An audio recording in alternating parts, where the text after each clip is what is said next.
CAG अपनी जांच खत्म कर चुका था।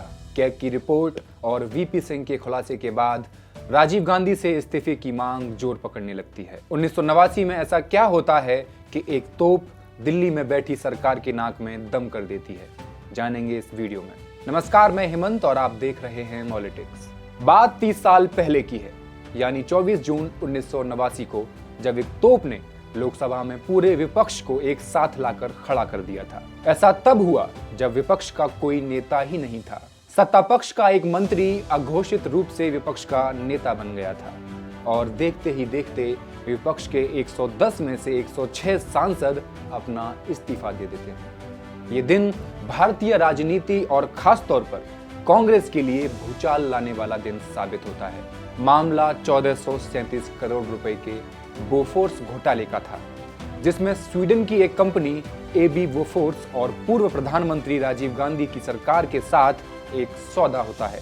यह सौदा था 155 मिलीमीटर के 400 हॉविट्जर तोपों का सौदा, जो आगे चलकर कांग्रेस की पार्टी में भूचाल ला देता है। दरअसल 1987 में स्वीडिश रेडियो एक खुलासा करता है।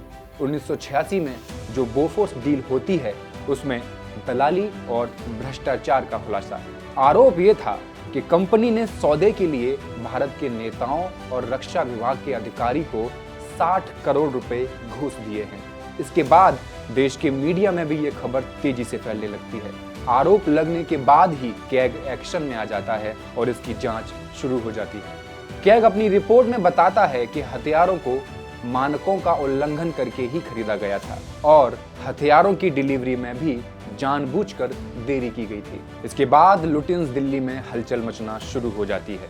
आपको बता दें कि उस समय 514 सीटों वाली लोकसभा में विपक्ष के केवल 110 सांसद हुआ करते थे। इनमें विशेष रूप से बीजेपी के 2, जनता पार्टी के 10, वामपंथी के 12, तेलुगु देशम के 30, एआईएडीएमके के 12 प्रमुख थे। जैसा कि शुरू में मैंने बताया कि 106 विपक्षी सांसदों ने इस्तीफा दिया था, मगर यहां विपक्ष की मजबूती के साथ ही सत्ता की कमजोरी भी निकलकर सबके सामने आ चुकी थी, क्योंकि विपक्ष की एकता के हीरो वीपी सिंह थे, जो सत्ता से निकलकर सामने आए थे। तब भाजपा के नेता और पूर्व प्रधानमंत्री अटल बिहारी वाजपेयी ने कहा था कि हम तोप को लेकर हुए भ्रष्टाचार का भरपूर विरोध करेंगे। 1989 में ही चुनाव होने वाले थे। राजीव गांधी की कांग्रेस सरकार के दोबारा चुनाव जीतने की पूरी उम्मीद भी थी, लेकिन अचानक से समय बदलता है और राजनीति में एक नया मोड़ आता है। कहा जाता है कि एक महत्वपूर्ण पद मिलने के बावजूद भी जब वीपी सिंह राजीव गांधी के कट्टर आलोचक बनकर उभर रहे थे, तभी अपनी ईमानदार छवि से रत्ती भर भी समझौता न करने वाले तत्कालीन रक्षा मंत्री विश्वनाथ प्रताप सिंह इस पूरे स्कैंडल को सार्वजनिक कर देते हैं। कैग अब तक अपनी जांच खत्म कर चुका था। कैग की रिपोर्ट और वीपी सिंह के खुलासे के बाद विपक्ष राजीव गांधी के इस्तीफे की मांग करना शुरू कर देता है, मगर ऐसा होता नहीं। राजीव गांधी तो इस्तीफा नहीं देते, मगर विपक्षी सांसद अब अपना इस्तीफा सौंपना शुरू कर देते हैं। इसके बाद क्या होना था? विपक्ष की एकजुटता से 404 सीटें जीतकर आई कांग्रेस की पूर्ण बहुमत वाली सरकार की जड़ें तक हिल जाती हैं। बोफोर्स घोटाले से लेकर एलटीटीई और श्रीलंका सरकार के बीच गृह युद्ध तक कई मोर्चों पर राजीव सरकार को बुरी तरह से घेर लिया जाता है। सरकार में रक्षा मंत्रालय का कार्यभार संभाल रहे वीपी सिंह राजीव गांधी के कट्टर आलोचक बन जाते हैं। इसकी वजह भी साफ थी। राजीव गांधी का 1987 में वीपी सिंह को मंत्रिमंडल में जगह नहीं देना।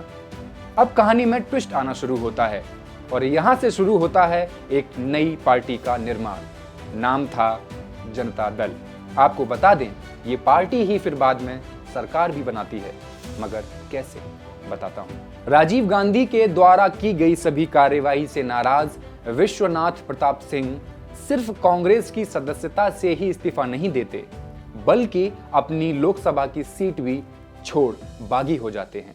इस लड़ाई में अरुण नेहरू और आरिफ मोहम्मद खान जैसे कद्दावर नेता विश्वनाथ प्रताप सिंह के साथ समर्थन दिखाते हैं और तभी 11 अक्टूबर 1988 को जनमोर्चा, जनता पार्टी, लोकदल और कांग्रेस एस का विलय करके जनता दल नामक नया राजनीतिक संगठन तैयार कर दिया जाता है। जल्द ही डीएमके, तेलुगु देशम पार्टी और असम गण परिषद जैसी कई क्षेत्रीय पार्टियां भी जनता दल के साथ आ खड़ी होती हैं।